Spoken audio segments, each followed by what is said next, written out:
RTI Live News. Ask for right. నేటి సమాజంలో రజక కులస్తుల పాత్ర మహోన్నతమైనదని బీసీ కమిషన్ మాజీ చైర్మన్ బిఎస్ రాములు అన్నారు. సమాజానికి శుచి శుభ్రతను నేర్పినటువంటి వారు, అంతేకాకుండా ఆనాటి నుంచే సౌడుతో బట్టలు ఉతికేవారు నేడు సబ్బును పరిచయం చేసిన గొప్ప సైంటిస్టులు రజకులని అభిప్రాయపడ్డారు. పనికి తగిన వేతనం లభించడం లేదని ఆవేదన వ్యక్తం చేశారు. శుభ అశుభ కార్యాల్లో వారి పాత్ర మహోన్నతమైనదని కొనియాడారు. రాములు బీసీ కమిషన్ తొలి చైర్మన్గా తెలంగాణ రాష్ట్రంలో పనిచేసిన, ఒక 120 పుస్తకాలు రాసిన. 1990 నుంచి బీసీ, ఎస్సీ, ఎస్టీ, మైనార్టీ రచయితల, కళాకారుల, మేధావుల ఐక్యవేదిక తరఫు నుంచి సామాజిక, తాత్విక, సాహిత్య, సాంస్కృతిక రంగాల్లో కృషి చేస్తున్నాను.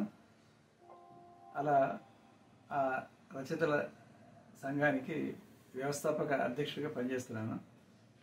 ఆ సంస్థ తరఫున 230 పుస్తకాలు వెలువరించడం జరిగింది. సమస్త వర్ణ, వర్గ, కుల, లింగ, జాతి, మత, ప్రాంత, దేశ, భాష వివక్షతలకు, అసమానతలకు వ్యతిరేకంగా సమసమాజ నిర్మాణం ప్రజాస్వామ్య పద్ధతిలో భారత రాజ్యాంగ మౌలిక లక్ష్యాలతో ముందుకు తీసుకెళ్లాలనేది మా లక్ష్యం. బుద్ధుడి నుంచి భక్తి ఉద్యమాల మీదుగా మేము అనేక కుల సంఘాల వివక్ష గురించి క్షేత్రంలో పర్యటన చేయడం జరిగింది. వాటికి వారి కోరికలకు, సమస్యలకు పరిష్కారం కోసం మద్దతు ఇవ్వడం జరిగింది.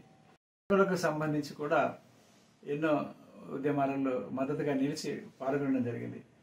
జగిత్యాల, కరీంనగర్, అలాగే కోదాడ, ఖమ్మం, హైదరాబాద్ వంటి ప్రాంతాల్లో జరిగిన రజక మహాసభలలో పాల్గొని మద్దతు ఇవ్వడం జరిగింది. ఈ రజకుల సమస్య ప్రధానంగా మనకి ఇతర కులాల వల్ల కాకుండా అది మహిళల సమస్యగా ఉంటుంది. వడ్రంగం ఉంటే అది మాట్లాడుతుంది, బరువు భారం అంతా. పై పనులు సమాజానికి సంబంధించినవి, ఇస్త్రీ పని, ఆ తర్వాత శవదహనంకు సంబంధించిన, అంత్యక్రియలకు సంబంధించిన పనులు, ఇంకా అట్లాంటివి అంటే వెనుకటి కాలంలో పెళ్లి పత్రికలు రజకుల ద్వారానే ఊర్లలోకి పంపించేవాళ్ళు. ఒక దశలో భూస్వాములు రజకులని పైలట్ లాగా వాళ్ళ సవారి కచ్చరం ముందు పరిగెత్తించే పద్ధతిలో వాడుకునేవాళ్ళు. దాన్ని ఆనాటి ఉద్యమం చేయడంతో ఆపేయడం జరిగింది. ఒక చోట ధోరణి అట్లా బండి ముంగట ఉరికిచ్చి ఈయనకి ఎంత కష్టమవుతుందో మాకు కూడా అంత కష్టమవుతుందో చెప్పడంతో ఆగిపోయింది. ఇంకా మహిళలకు సంబంధించిన విషయంలో ఈ మహిళలు వాళ్ళు చేసే పని ఒక తల్లి చేసేంత గొప్ప పవిత్రమైన పని చేస్తున్నారు. పరిశుభ్రత గురించి, వాళ్ళ స్వచ్ఛ భారత్ గురించి మాట్లాడుతున్నాము. కేవలం ఆ స్వచ్ఛ భారత్ అనేది టాయిలెట్ల గురించి మాత్రమే కాదు. మనం బట్టల పరిశుభ్రత, ఇంటి పరిశుభ్రత, ఆ తర్వాత మానసిక పరిశుభ్రత. ఈ ఇంటి పరిశుభ్రతలో, బట్టల పరిశుభ్రతలో మనకి రజక మహిళలు నిర్వహించే పాత్ర మహోన్నతమైనది.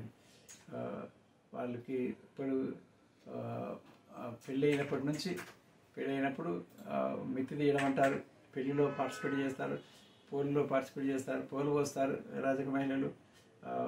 జొన్నలు కానీ, ముత్యాలు కానీ, వాళ్ళకి దసరా పండుగ కానీ, సంక్రాంతి పండుగ కానీ, దీపావళి కానీ వేణి అభ్యంగన స్నానాలు చేయడం కోసం ఈ రజక మహిళ దీపం తీసుకొని వస్తే ఆ దీపంతో ఇంటి దీపం తమ దీపం ముట్టించుకొని ఈ బీసీలు ఉన్నది. అలాగే ఆ రోజు చేసుకున్న వంటలు, మాంసం కావచ్చు, ఈ అపరిశుభ్రమైన బట్టలు, ఈ మహిళల బట్టలు, ఆ తర్వాత అప్పుడు ఈ ముక్కబట్టేటి నువ్వుల నూనె వాడేవాళ్ళు తలకు, బట్టలు బాగా ముక్కబట్టేటి, చవుడు వేసి, తర్వాత సోడా వేసి, ఆ తర్వాత ఉడకబెట్టి ఉతకడం.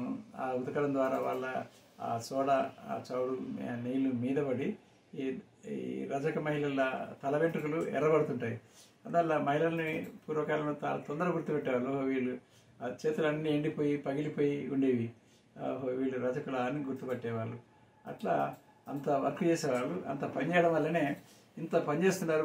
మన ఒక తల్లి కూడా చేయదు, ఒక కూతురు కూడా చేయదు. అలాంటి పనులు, పరిశుభ్రత పనులు, బట్టలు ఉతకడము అనేది చేస్తున్నారు. కాబట్టి ఆ మహిళలు, తల్లులు, ఇళ్లలో ఉన్నటువంటి వాళ్ళు సొంత ఆడబిడ్డలాగానే అనేది గ్రామీణ ప్రాంతాలలో నగదు అనేది బాగా తగ్గింది.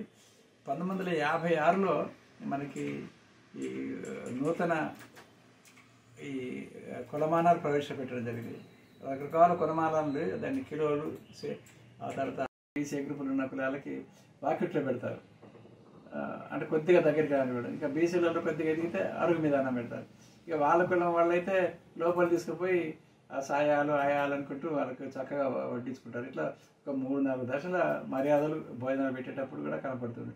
భోజనాలకే కానీ ఈ క్రమంలో ఈ నగదు అనేది ఎప్పుడైతే